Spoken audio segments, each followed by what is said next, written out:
It's nights like this that we really stay focused. And we stay focused because a lot of people are throwing us ringers left and right. It's actually a night in which I thought maybe I'll do Javita late because of all the talk of SBA money coming from the president tonight. But then I realized, no, we really need purple power tonight. And this is purple power. We need purple power because we're being told so many false narratives by the White House, Pelosi, Mnuchin, even the problem solvers, that we need to stay focused. We need to stay focused on where we're going to get our stimulus packages, where we're going to get our stimulus relief, and how we're going to get to the finish line. It's more than ever now that we need to stay positive, stay mindful, and stay dedicated because a lot of people are trying to confuse us. And this is Purple Power.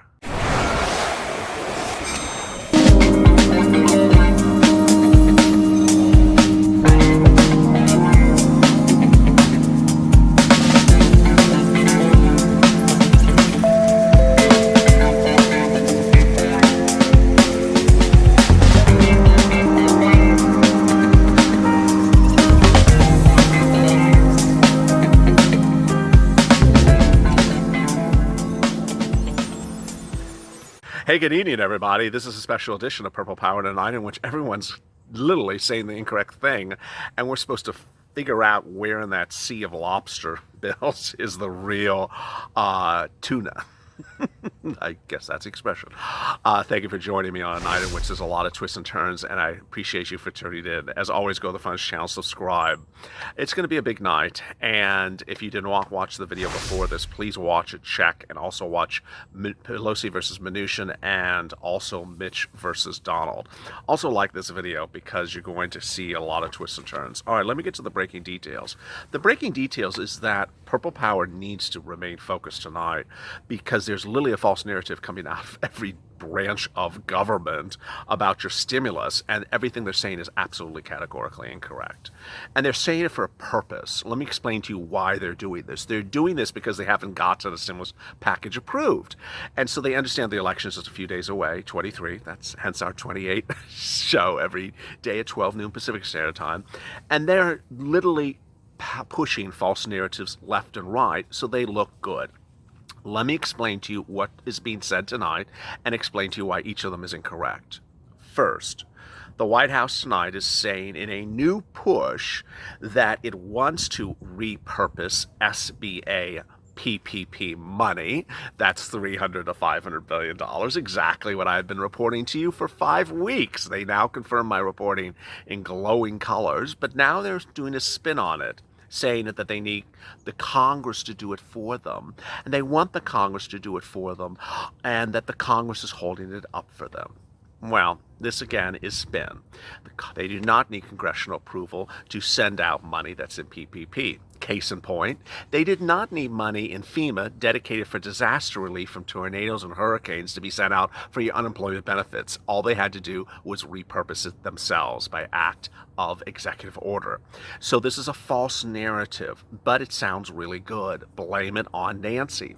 On the other side, Nancy's blaming the president. As always, you can basically write this one for yourself. She's saying that the president is not being serious on things and serious on crushing the virus and serious on this and not enough of this and not enough of that. Well, Steve Mnuchin fired back and showed us that that was incorrect, what Nancy said, because he, in my allegation, leaked to NBC Today his deal items, what comprised the $1.8 trillion offer he made 2 days ago. And we've seen it as a very good deal. We've seen it, it's a deal that could be done. There's nothing bad about the deal. It increases your stimulus check for adult dependents to $1,200. It pays everyone $1,200 who's an adult for a stimulus check. It pays everyone who's a child $500. It pays $400 of FPUC. It does it all the way to middle January. This is new. Its retroactive date is a little messed up, but it's a very good bill. It has rent aid, it has mortgage forbearance, it has student loan debt, and she's saying it's not good. Well, no, that's not true. It's just not what you want. It's not a bad bill. There's nothing bad about Steve Mnuchin's bill. Let me make that very clear to you. It's a good bill. It may not be the bill she wants, but it's a good bill. Ultimately, should a good bill die because it's not what someone else wants? No, of course not. Next, problem solvers. Oh, as if we need them to get involved with the situation. Remember, the problem solvers are a bunch of congressional members. They can write a bill, they can introduce it to full floor for a vote in the House or Senate. Guess what? Not one problem solver has ever taken the problem solver bill and introduced it to the floor for a vote. So what are they doing tonight? Well, they took the NBC News report that talked about Steve Mnuchin's offer of $1.8 trillion from Friday that has been rejected by Nancy Pelosi and said, and this is what the problem solvers said, they said, oh, new items about the latest offer. Well, A, it's not the latest offer, it's the last rejected offer. It makes it sound like it's something new. Second, they said, well, this is really good, negotiations are continuing. No, they're not continuing, problem solvers. This is an offer that was made on Thursday or Friday, was rejected by Nancy Pelosi. They did not talk over the weekend, they did not negotiate over the weekend. There is no negotiations because the president has no authority to go over $1.8 trillion. So there's false narrative for the problem solvers. Why are they pushing a false narrative? Same thing. They're people in the caucus that want to look like they're doing great things. All they're doing is doing nice, cute press releases with fancy colored fonts and logos. They're not doing anything. In fact, the Purple Power is doing 500,000% more than those people are doing at the moment. Next, those Republican GOP senators. Oh my goodness, there's our helicopter. They are just awful. Lamar Alexander, Miss Blackburn, Mr. Lee, and the other one whose name I forget. I forgot his name. There's 20 of them. They don't want to give you any stimulus. So what did they do? They called the White House. They called the White House, and apparently someone else was listening on the phone because all their quotes are now into several news reports from broadcast news. They called the White House, spoke to Mark Meadows, talked to Steve Mnuchin, talked to Donald Trump, says, hey, you're ruining our party. Our party doesn't support what you're doing. Stop it. You're going against our party. You're not going over 1.8 trillion. You didn't have authority to even go to 1.8 trillion. Stop this madness. Okay. So what's the problem there? Well, the problem there is that there's something wrong with these people. That's as simple as I can put it. These are people who may not be reelected. They're up for re-election. They may lose. And ultimately, these are people who literally going to go to the retirement villa because they want to protect the national debt that doesn't need protecting for stimulus.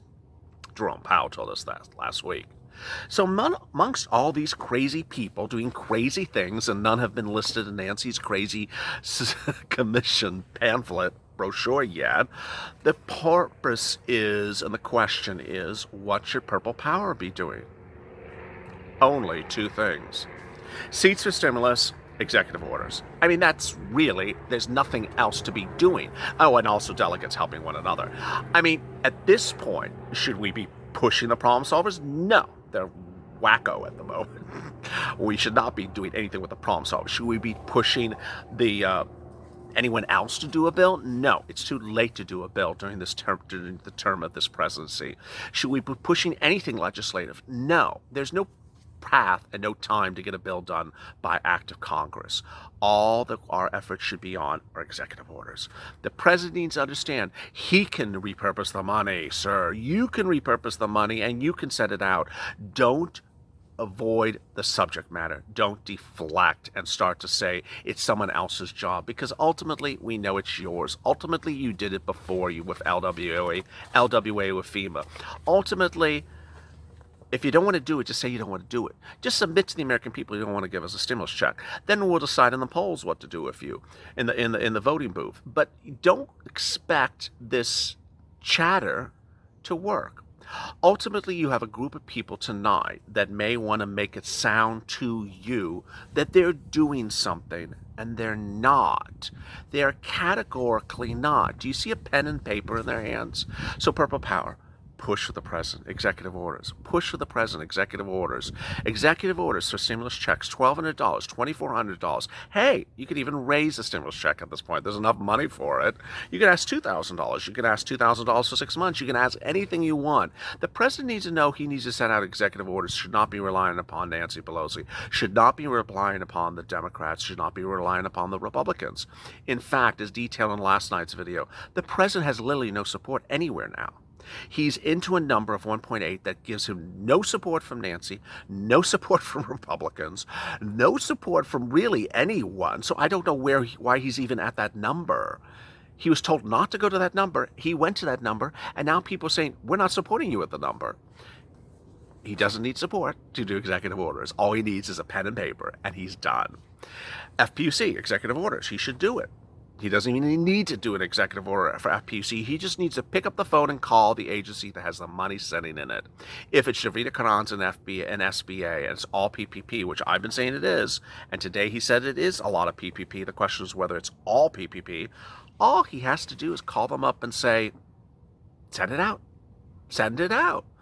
And you're done. You're literally done. He doesn't even have to write an executive order. He has one. I understand there's a $100 threshold in it, but there's nothing else needed to be done. Things like this are so simple to many viewers like that are listening. They're like, LA, thank you for making it simple. Sometimes I make things complicated simple. This one happens to be simple. There's nothing complicated in this one. The issue here is that there's nothing really at issue that makes it so weird that no one can figure it out. Let me answer some of your incredible questions from last night. Lisa Gray. I loved Linda Gray on Dallas. I'm seriously beginning to think that everyone in the White House is totally lost their freaking minds.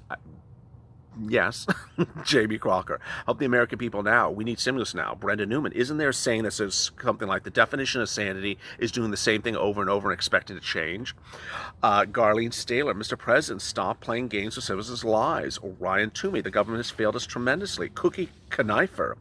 Henry Ford was an American industrialist who once wrote, coming together is the beginning, keeping together is the progress, working together is success. He only said you find fault, you find a remedy. Mr. President, you have control of the remedy. Please use it. Oh boy, I love that. Cookie Knifer. Wow. Thank you for that wonderful comment. Sharon Rosenberg. Don't let America down, Mr. President. Read my lips, bigger stimulus. Mitch, no. Nancy. Randy, show me the money or show me where the House and Congress stand in line for their unemployment benefits. This virus showed the Republicans and Democrats they don't give an ass about American citizens. Donald Stansky, I've learned more about government in the last 4 months than I did all throughout school. On the other hand, I've learned more than I've ever planned on needing to know. Well, thank you, and thank you again. Mike Williams. Negotiate with Nancy Pelosi is a waste of time. She's never going to agree to anything. Reese Evans, this whole issue is just crazy stupid, unthinkable what's going on. And Julie Jorgensen, now, Mr. President, walk your talk. Jules, vote all congressional incumbents out. November 3rd, we have more to prove. Chris Green, don't protect the debt, protect the people, and they will protect the economy. Amen. I love that, Chris Green. Thank you for your wonderful comment. There's no protecting the debt. There's no need to protect the debt. The debt can afford this. Laura Patterson, PURPLEPOWER's in the house. Amen. Tim Rippenberg, please, America, don't send the kids out for Halloween dressed up like any of these politicians. They'll probably get beat up and their candy stolen. Oh my goodness. Karen Evans, vote people, get them out. I mean, early in the day, this press release was released by the White House, if you can see it. I mean, it's White House and Treasury press release. It's what you're dealing with right now. But what we're dealing with is truth. We're dealing with progress. We're dealing with focus. Because this is Purple Power. Go to the French channel, subscribe, and become part of this Purple Power community. Become part of the people who have made this channel the success it has, that got a name Purple Power just by default. People started referring to me as Mr. Purple, so I referred to this as Purple Power, and hence the name Purple Power came into existence after I started referring to this as Purple Power. Power is information, power is knowledge, power is staying positive, power is remaining dedicated and getting what you need, and ultimately we will. So go to the French channel, subscribe. Also, like this video. Coming up tomorrow morning at 8:30 a.m. Pacific Standard Time is Mornings at LALATE. And then always at 12 noon is 28. Just a few more days to the election. As always, stay informed, stay smiling, and stay delightful.